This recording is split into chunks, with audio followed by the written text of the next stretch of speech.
మనిషి ఎక్కువ భయపడినా చనిపోతాడని తెలుసా? అలాగే చింపాంజీస్ కూడా యుద్ధాలు చేస్తాయని తెలుసా? ఇలాంటి ఇంట్రెస్టింగ్ విషయాలు తెలుసుకుందాం రండి. బ్లాక్ హోల్ లోపల టైం ఆగిపోతుంది. ఎలాగంటే బ్లాక్ హోల్ వద్ద గురుత్వాకర్షణ శక్తి ఎక్కువగా ఉంటుంది. ఇది టైంని స్లో చేస్తుంది. ఒకవేళ ఎవరైనా బ్లాక్ హోల్ లోపలికి పోతే అక్కడ టైం ఆగిపోతుంది కాబట్టి వాళ్ళు అక్కడే పర్మనెంట్గా ఉండిపోతారు. కొంతమంది మనుషులు భయంతో చనిపోవచ్చు. ఎలాగంటే మనిషి ఎక్కువ భయానికి గురైనప్పుడు గుండె బ్రోకెన్ హార్ట్ సిండ్రోమ్ అనే పరిస్థితిలోకి పోతుంది. దీనివల్ల గుండె బ్లడ్ని పంప్ చేయడం ఆపేస్తుంది అండ్ మనిషి చనిపోతాడు. హ్యూమన్స్ లాగా చింపాంజీలు కూడా యుద్ధాలు చేస్తాయి. అంటే గ్రూప్స్గా ఫామ్ అయి వార్ చేయడం అన్నమాట. 1970s పరిశోధకులు చింపాంజీ వార్ ఆఫ్ బాంబే అనే యుద్ధాన్ని గమనించారు. ఈ యుద్ధం కహాలా అండ్ కసాకేలా అనే 2 చింపాంజీ గ్రూపుల మధ్య జరిగింది. ఈ యుద్ధం 4 సంవత్సరాలు జరిగింది. 1974 నుండి 1978 వరకు జరిగింది. మీరు ఇంతవరకు వీడియో చూసారంటే నచ్చిందని అనుకుంటున్నా.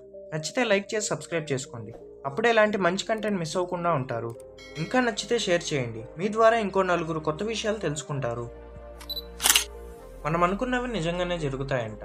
ఎస్, మీరు విన్నది నిజమే. మనం ఏదైనా తీవ్రంగా ధ్యాసతో ఊహిస్తే కొన్నిసార్లు అవి నిజంగా జరుగుతాయని శాస్త్రవేత్తలు నమ్ముతున్నారు. దీన్ని సెల్ఫ్ ఫుల్ఫిల్లింగ్ ప్రొఫెసీ అంటారు. అంటే ఏదైనా జరగాలని ఎక్కువగా ఊహిస్తే మన చర్యలు కూడా అలాగే మారి అది నిజమయ్యేలా చేస్తాయి.